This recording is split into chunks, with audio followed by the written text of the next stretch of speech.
جب کوئی اچھی بات سنتا ہے تو انسان کی فطرت ہے کہ وہ آگے منتقل کرتا ہے. آج کل وہ شیئر کر دیتے ہیں نا، جو بات آئے تو آپ اس کو آگے بڑھاتے ہیں، دوستوں میں شیئر کر دیتے ہیں. تو یہ انسان کی فطرت سے افواہیں بھی اس لیے پھیلتی ہیں کہ جو بھی بات آپ سنتے ہیں فوری آپ کی کوشش ہوتی ہے کہ یہ سب سے پہلے دوستوں کو میں ہی بتاؤں. تو یہ انسانی فطرت ہے. تو جب افواہ اور ایسی چیز، کوئی غم کی خبر بھی ہو، کسی کی وفات کی خبر بھی ہو، تو اس وقت بھی انسان کی فطرت، سست سے سست آدمی بھی پھر جلدی جلدی فون کرتا ہے، آگے بڑھاتا ہے کہ فلاں سے فوت ہو گیا. تو چونکہ یہ فطرت ہے، بات کو آگے بڑھانے کا شوق ہے انسان کے اندر رکھا ہے، اس سے چیزیں پھیلتی ہیں. اور پھر جو خیر کی خبر ہوگی یا خیر کی بات ہوگی تو اس کو تو آگے پھیلانے کا پھر ہمارا دین بھی ہمیں ترغیب دیتا ہے، جذبہ دلاتا ہے. تو حضرت ابو ہریرہ اس جذبے کے تحت جو سنتے تھے پھر آگے منتقل کرتے. اب حضور کی بارگاہ سے اٹھ کے جاتے تو سب سے پہلے گھر جاتے اور سب سے پہلے اپنی ماں کو ہی سناتے. اور ماں تھی کافرہ، وہ سننے کی بجائے، خوش ہونے کی بجائے سن کے وہ الٹا ناراض ہوتی اور کوئی نہ کوئی ایسی بات کر دیتی.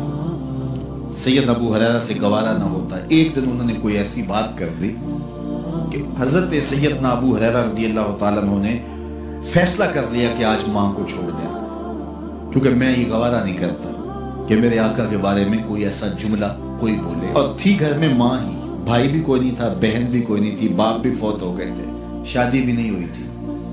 تو ماں ہی ماں گھر میں، اور ماں اور بیٹا اکٹھے رہتے ہو تو پھر محبت بھی مثالی ہوتی ہے.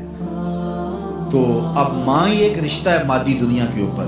تو حضرت ابو ہریرہ رضی اللہ تعالیٰ عنہ نے فیصلہ کر لیا کہ چھوڑ دینا. چھوڑ کے گھر سے نکلے، لیکن دل ڈوب رہا ہے کہ ایک ہی تو رشتہ تھا وہ بھی گیا. افسردہ ہے، حضور کی خدمت میں پہنچے.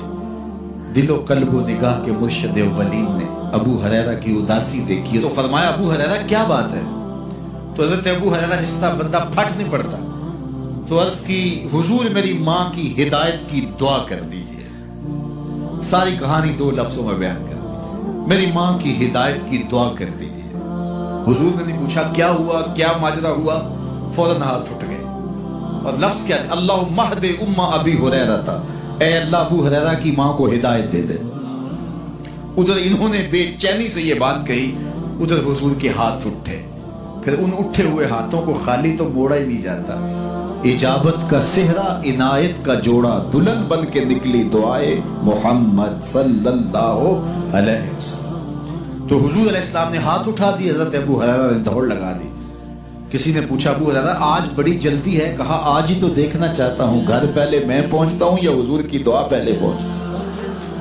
جا کے دروازے کو دستک دی، اندر پانی کے کھنکنے کی آواز آ رہی تھی جس طرح کوئی غسل کر رہا. آواز دی تو آواز آئی، بیٹا ابو ہریرہ ٹھہرو میں بھی آئی. کہا لہجے سے سمجھ گیا اس میں محمد عربی کی دعا بول رہی ہے. تھوڑی دیر کے بعد میری ماں آئی، تازہ آثار وضو سے اور غسل کی وجہ سے ان کے